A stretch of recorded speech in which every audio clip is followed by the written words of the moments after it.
நம்ம எதிர்பார்த்த சூர்யா இத்தனை வருஷமா இந்த மாதிரியான ஒரு அவதாரம்ல அவர் வந்து ஸ்கிரீன்ல பார்க்கணும்னு எதிர்பார்த்தோம். அந்த விஷயம் நிறைவேறிடுச்சு. குறிப்பா இந்த படத்தினுடைய கேரக்டர் ரிவீலிங்கா இருக்கக்கூடிய போர்ஷன்ல நம்ம வந்து இதுக்கு முன்னாடி வந்த ப்ரொமோஷன்ஸ்ல கனிமா சாங்ல கூட சூர்யா சார் எங்கேயுமே சிரிக்கவே மாட்டாரு, அவர் சிரிக்கிறது தான் கிளைமேக்ஸா இருக்குமாலாம் நம்ம ஒரு கதை எழுதிட்டு இருந்தோம்.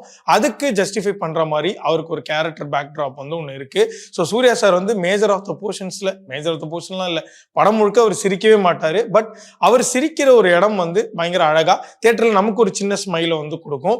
எனக்கு டக்குன்னு இந்த கலகலப்பு ஞாபகம் தான் வந்துச்சு. விமல் சார் ஒரு சூர்யா ஸ்மைல் போடுவார்ல, அந்த மாதிரியான ஒரு மொமெண்டா எனக்கு சும்மா ஒரு மீம் மெட்டீரியலா ஒரு ஞாபகம் வந்து வந்துச்சு. ஸோ சூர்யா சார் சிரிக்காம தன்னுடைய விஷயங்களை எமோட் பண்ற விதங்கள், அது வந்து சோகமா இருக்கட்டும், இல்ல கோபமா இருக்கட்டும், ஸ்டன்ஸா இருக்கட்டும், காதலா இருக்கட்டும், அவர் சிரிக்காமையே தன்னுடைய ஒரு முகபாவத்தை வச்சு அவர் கொடுத்த ரியாக்ஷன்ஸ் அண்ட் எக்ஸ்பிரஷன்ஸ் எல்லாமே ரொம்ப சூப்பரா இருந்தது. நான் ஸ்டார்ட் பண்ண மாதிரி சூர்யா சாருடைய கண்டிப்பா நம்ம எதிர்பார்த்த கம்பேக்கா இந்த ரெட்ரோ இருக்கும். Last but not least Karthik Subbaraj அவர்களுடைய பயங்கர ப்ராக்ரசிவ் கமர்ஷியல் படங்கள் லிஸ்ட்ல கண்டிப்பா ரெட்ரோவும் என்னைக்கு இருந்தாலும் பேசப்படும். நான் ஸ்டார்டிங்ல சொன்ன மாதிரி இந்த படம் எனக்கு பயங்கரமா ஒர்க் ஆயிருந்தது. என்னெல்லாம் ஒர்க் ஆச்சு ஒர்க் ஆகல அப்படின்றத நான் சொல்லிட்டேன்.